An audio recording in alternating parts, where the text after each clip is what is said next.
Je vous repartage quelques petites news et après je reprendrai des questions. Euh, Hop, je vais essayer de zoomer un peu plus. On a de l'autre côté, c'est pour ça que je vous dis vraiment de prendre du recul et de vous rendre compte de ce qui est fait en arrière-plan et de ne pas regarder juste à court terme le prix, parce que le prix à court terme, c'est hyper émotionnel et ça veut rien dire. Regardez ce que font les gros aujourd'hui.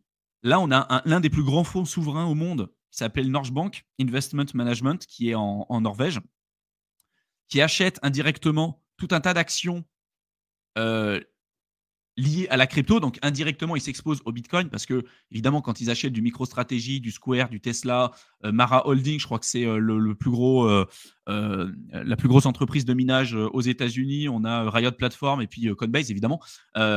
Donc, ils achètent indirectement tout un tas de boîtes qui sont liées au Bitcoin. Parce que je pense que peut-être d'un point de vue structurel, ils peuvent peut-être pas s'exposer directement au Bitcoin, en tout cas peut-être pas comme ça. Mais derrière, on voit quand même que tu as des gros qui y croient toujours. Imaginez, là, si vous pensez que c'est la fin pour le Bitcoin et que ce cycle va terminer, en achetant du MicroStrategy, du Square, du Tesla ou du machin, c'est un effet de levier en fait sur le cours du Bitcoin. Si demain le Bitcoin baisse et qu'on part en bear market, je vous laisse imaginer la correction qu'on aura sur du MicroStrategy par exemple. Ça sera monumental. C'est un effet de levier. C'est comme si aujourd'hui, vous voulez vous exposer à l'or de manière indirecte en achetant des entreprises minières. C'est possible, mais c'est un effet de levier. C'est-à-dire que si l'or fonctionne bien, vous avez des entreprises minières qui, en général, vont fonctionner encore mieux parce que, en tout cas, elles vont mieux performer. Vous allez chercher de la surperformance. Là, on a quand même un grand fonds d'investissement qui va chercher de la surperformance avec indirectement un peu un effet de levier sur la crypto et sur le Bitcoin dans des périodes comme ça. Ça doit vous dire quelque chose quand même. Hein. C'est pas anodin.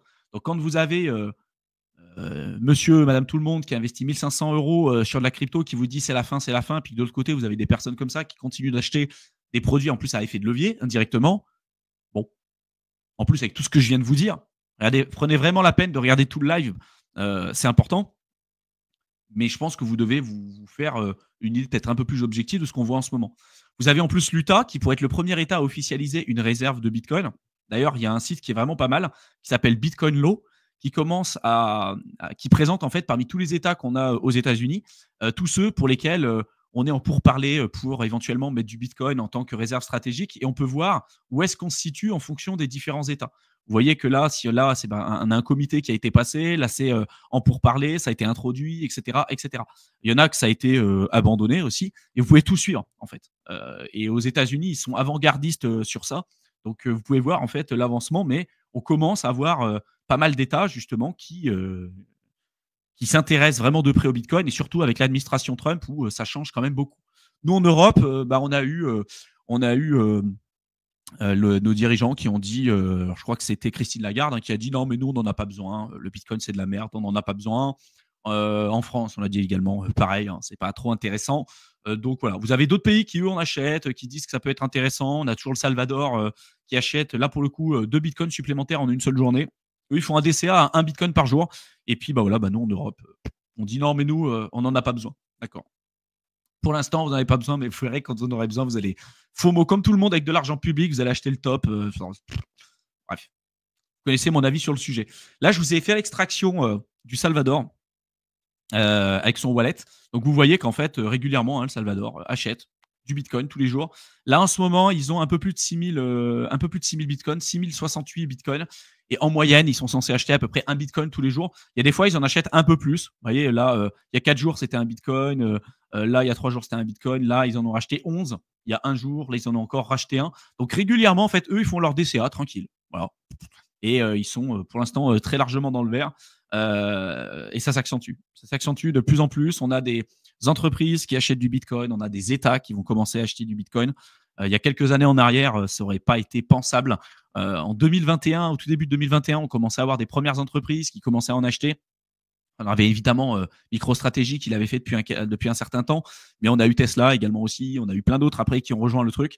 Et là, on est vraiment à l'aube d'une évolution majeure en fait, avec non plus une course que liée au retail, ce qui était le cas en 2017 par exemple. Là, on commence à avoir de plus en plus de personnes qui s'y intéressent et pas des monsieur, madame, tout le monde. Quoi. C'est vraiment des gros fonds, des gens qui ont de l'argent, BlackRock, Fidelity, etc. Ça doit vous dire quand même quelque chose tout ça.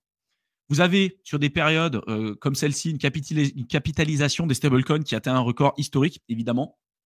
Parce qu'en bull run, vous avez un mintage de stablecoin qui est énorme. Et surtout parce qu'il y en a aussi beaucoup qui restent encore en stablecoin, qui sont sortis et qui attendent d'avoir tout un tas de confirmations avant de re-rentrer sur le marché. Là, pour l'instant, on est à peu près, je vous laisse imaginer, on est à peu près à 200 milliards de dollars de capitalisation sur les stablecoins.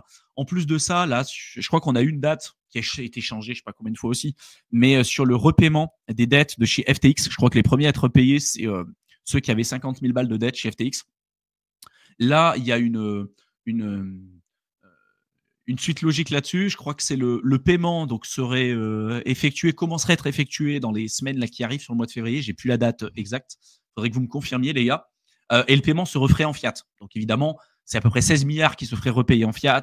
Ces 16 milliards, tous n'iront pas en crypto, mais il y aura peut-être une partie qui ira en crypto. Donc dans des dynamiques comme ça, tout ça fait que quand vous prenez du recul, vous vous dites, OK, il y a une correction, ça peut durer un certain temps. Est-ce que c'est terminé selon vous? Moi, je ne pense pas. Est-ce qu'on peut repartir à la hausse? Je pense que oui.